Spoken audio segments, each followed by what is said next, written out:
Eyni mənfi fikirləri dəfələrlə təkrarlamaq, niyə belə oldu sualına ilişib qalmaq,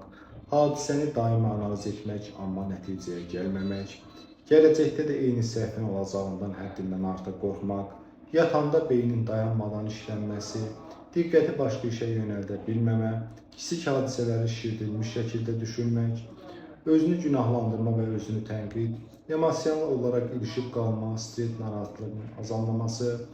fikirləri dayandırmaq istəsən də idarə edə bilməmək və sair kimi hallar ruminasiya adlandırılır. Yəni insan eyni mənfi fikirləri dəfələrlə çıxış yolu tapmadan təkrarlanması vəziyyətidir. Səbəb olaraq özgüvən əksikliyi və özünə inanma aşağı olması,